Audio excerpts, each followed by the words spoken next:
کی آیتوں کو اتارا گیا فقط حضرت جبرائیل علیہ السلام لے کر آئے، لیکن جب یہ سورت نازل ہوئی ہے اللہ تبارک و تعالیٰ نے 70,000 فرشتوں کو بھیجا۔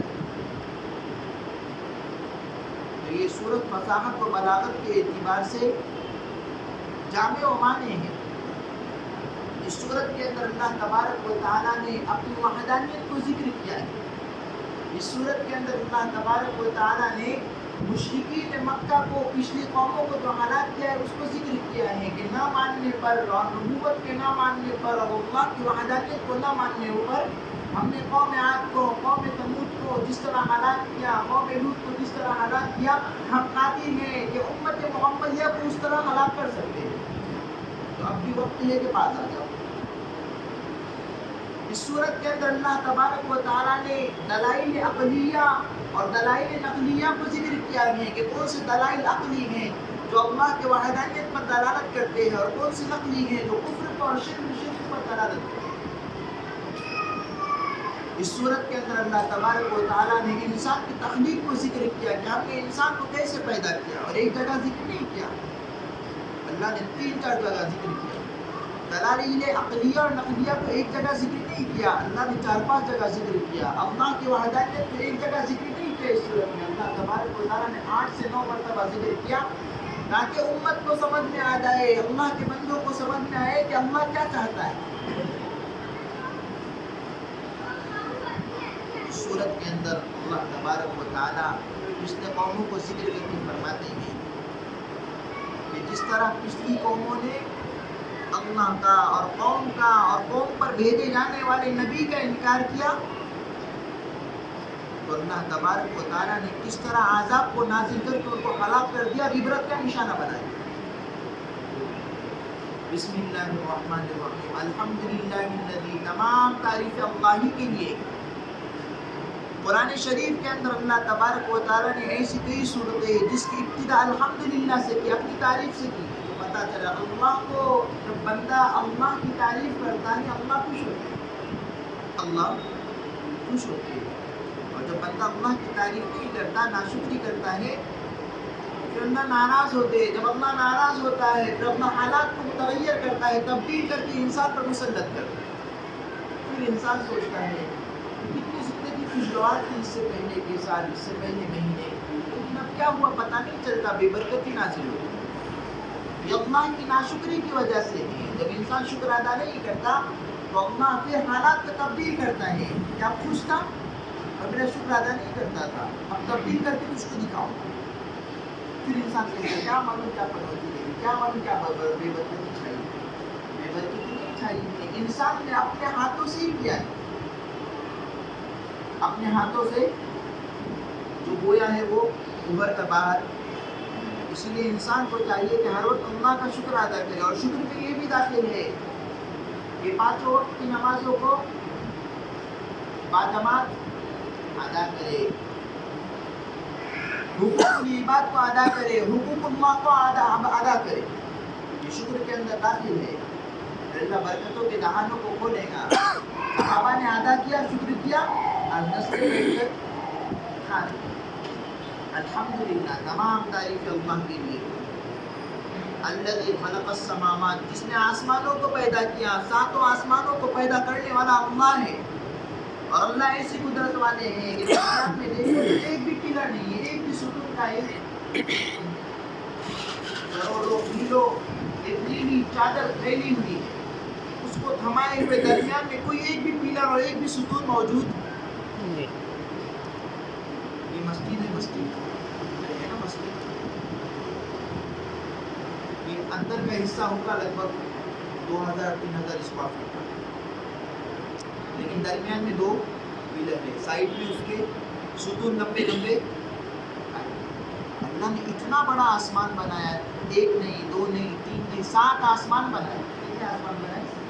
7 آسمان بنائے، درمیان میں ایک بھی ستون قائم نہیں۔ یہ اللہ کی قدرت کا کرشمہ ہے، اللہ اپنی ربوبیت کو ظاہر کرتا ہے۔ تم ذرا غور و فکر کو کر کے دیکھو، اللہ فرماتے تیسرے بار تم غور و فکر کرو، تم ایک کام کرو، تم میرے تخلیق میں نقص نکالو۔ اللہ کہتا ہے تو آسمان کی طرف دیکھ، دیکھ تجھ کو کوئی سوراخ نظر آتا ہے؟ تجھ کو کوئی شگاف نظر آتا ہے؟ تجھ کو میری تخلیق میں کچھ پٹل نظر آتا ہے؟ اللہ فرماتا ہے تو تھک ہار کر تیری نگاہیں نیچے لوٹے. پھر اللہ فرماتا ہے تو دوبارہ آسمان کی طرف دیکھ اور ایک نقص نکال کر دکھا.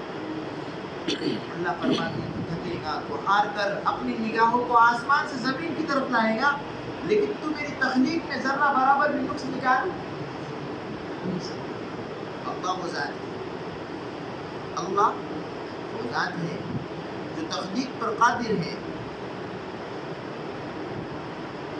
جس کی قدرت کو کوئی چیلنج کرنے والا آج تک پیدا نہیں ہوا اور نہ پیدا ہوگا. دنیا کی تمام طاقتیں مل کر اگر اللہ کا مقابلہ کرنے پر آ جائے اور نہ ڈھیل بھی دے جاؤ، تم انسانوں کو لے لو، چرندوں کو لے لو، پرندوں کو لے لو، جناتوں کو لے لو، آدم علیہ السلام سے قیامت تک کی اس دنیا میں آنے والی انسانوں اس سے ڈبل لے لو، ٹیبل لے لو، لیکن تم اللہ کی تخلیق کا مقابلہ کر نہیں سکتے. اللہ کی تخلیق کا مقابلہ کر نہیں سکتے. جس طرح آسمان بنائے نا، اگر ایک پتے پر کوئی ایک پیج پر کوئی پینٹنگ کرنے والا بیٹھ جائے اور پیدائش سے لے کر موت تک گویا سمجھ لو کہ آدم علیہ السلام سے لے کر قیامت تک اگر پینٹنگ بنانے لگ جائے تو اس کو آسمان کی طرح ایک دن کا وقت 1 سیکنڈ کے رک جائے اور وہ جو وقت کا آسمان ہے اس کو لے لے اور اس کی پینٹنگ بنانا شروع کر دے. اللہ کی قسم کبھی اس میں کامیاب نہیں ہو سکتا.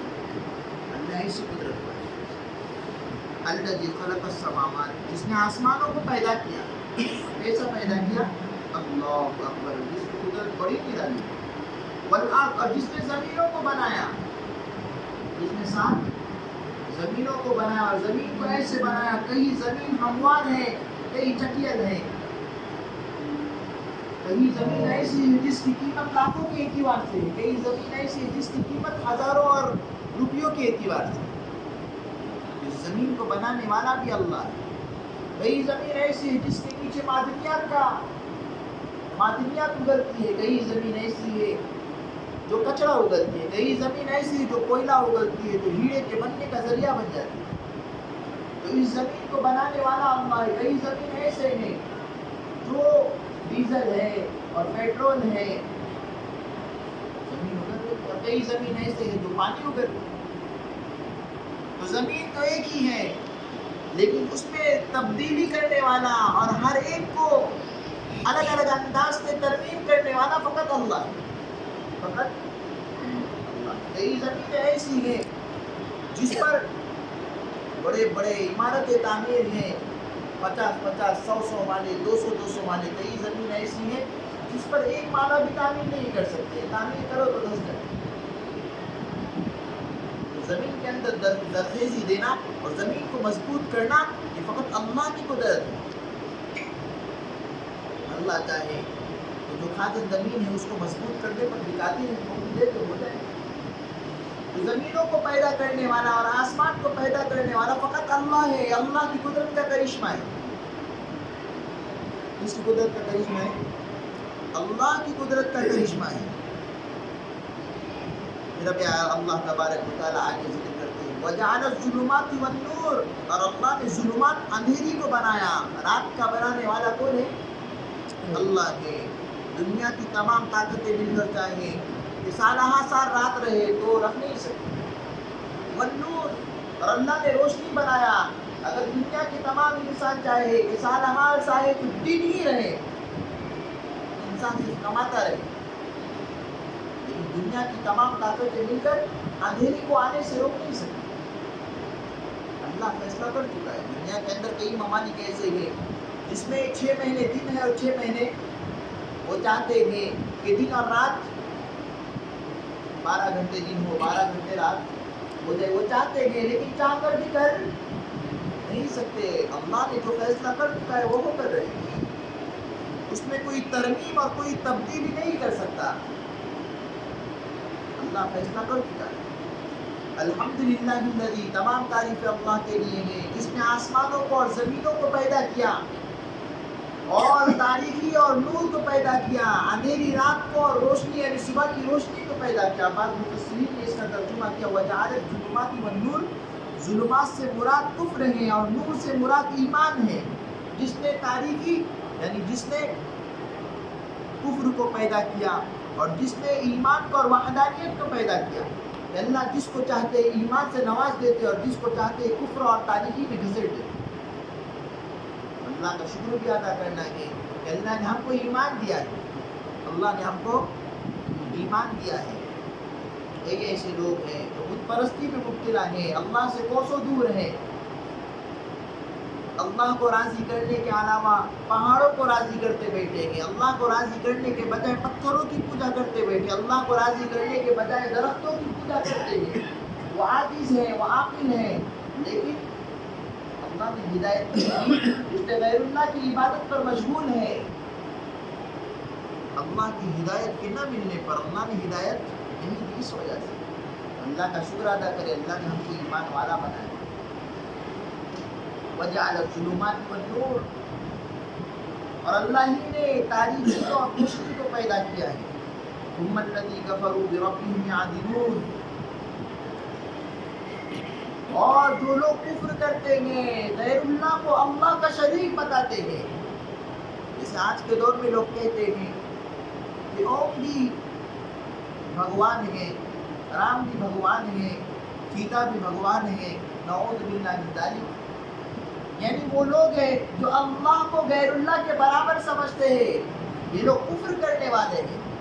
یہ لوگ کفر کرنے والے ہیں جو کہتے ہیں کہ ہمارے پورا پیر دے سکتے ہیں, ان کے ذریعے سے ہم حاصل. یہ گویا کہ شرک ہے, اللہ کے ساتھ کسی کو شریک ٹھہرا رہے ہیں. یہ کرنا بھی کفر ہے, یہ کرنا بھی کفر ہے. والذی خلقکم من طین, اب اللہ تبارک و تعالیٰ آگے فرماتے ہیں کہ اللہ وہ ذات ہے خلقکم من طین, کہ جس نے تم کو یعنی انسانوں کو گیلی مٹی سے پیدا کیا. کیسے پیدا کیا؟ گیلی مٹی سے اللہ نے انسانوں کو پیدا کیا. اب اس میں مفسرین کے دو قول ہیں. اللہ نے آدم علیہ السلام کو مٹی سے پیدا کیا تھا, تو نسل آدم ہے, ہم نسل آدم ہیں. ہمارے دادا ہمارے ابا و اجداد کی جو نسلیں پہنچتی ہیں وہ آدم علیہ السلام سے جا کر ملتی ہیں, تو ہم نسل آدم ہیں. آدم کو مٹی سے پیدا کیا, تو گویا کہ تم کو مٹی سے پیدا کیے. دوسری تفسیر یہ ہے کہ انسان جو کچھ کھاتا ہے اور انسان کے اندر لوہا ہے, انسان کے اندر مٹی ہے, اور انسان جو کچھ کھاتا ہے وہ تمام جو اناج ہے اور اجناس ہے جو اگتے ہیں وہ زمین سے اگتے ہیں, جو مٹی سے اگتے ہیں, اور انسان کے اندر رکھ بس جاتے ہیں, اور انسان اسی کو کھا کر زندگی بسر کرتا ہے. اور جب زندگی انسان اسی سے بسر کرتا ہے اور جب اس دنیا سے رخصت ہو جاتا ہے تو مٹی کے اندر جب دفنایا جاتا ہے تو مٹی ہو کر ذرہ ذرہ ریزہ ریزہ ہو جاتا ہے. تو انسان کی پیدائش مٹی سے ہوئی اور مٹی میں پانی. اللہ تبارک و تعالیٰ اسی کو فرماتے ہیں کہ ہم نے انسان کو مٹی سے پیدا کیا. ثم قضا اجلا, اور ایک وقت اس کا مقرر ہے کہ موت اس کو آ کر رہے گی. وَأَجَلٌ مُّسَمًّى عِندَهُ, اور اللہ تبارک و تعالیٰ کے نزدیک اس کا بھی ایک وقت مقرر ہے, یعنی قیامت کا وقت بھی مقرر ہے. اللہ تبارک و تعالیٰ نے اس کو یہاں اس لیے ذکر کیا کہ مشرکین مکہ, منافقین مکہ اور اس وقت یہود و نصارہ کا کہنا تھا کہ اللہ انسان کو دوبارہ زندہ کرنے پر قادر نہیں ہے, اللہ زندہ کرنے پر نہیں سکتا. ابراہیم علیہ السلام ہے, ابراہیم علیہ السلام نبی ہے. اللہ سے سوالات کرتے تھے جب نبوت نہیں ملی تھی, جب اللہ کو پہچان رہے تھے, تو جب ہواؤں کو دیکھا تھا یہ ہوائے اللہ ہے, یہ ہوائے اللہ ہے. جب دیکھا ہوا چلنا بند ہو گئی تو پھر کہا اللہ ہوا نہیں ہو سکتا اس لیے کہ بند ہو گئی. پھر غور و فکر کیا, کہا کہ یہ جو دن ہے نا یہ اللہ ہے. جب دیکھا کہ دن ڈھل گیا, کہا دن اللہ نہیں ہو سکتا اس لیے کہ دن ڈھل گیا, اور جو غروب ہو جائے وہ اللہ نہیں ہو سکتا. جب رات آئی تو کہا یہ اللہ ہے اس لیے کہ رات ٹھنڈک دیتی ہے. جب دیکھا دوبارہ دن شروع ہوا, کہا یہ بھی اللہ نہیں ہو سکتا.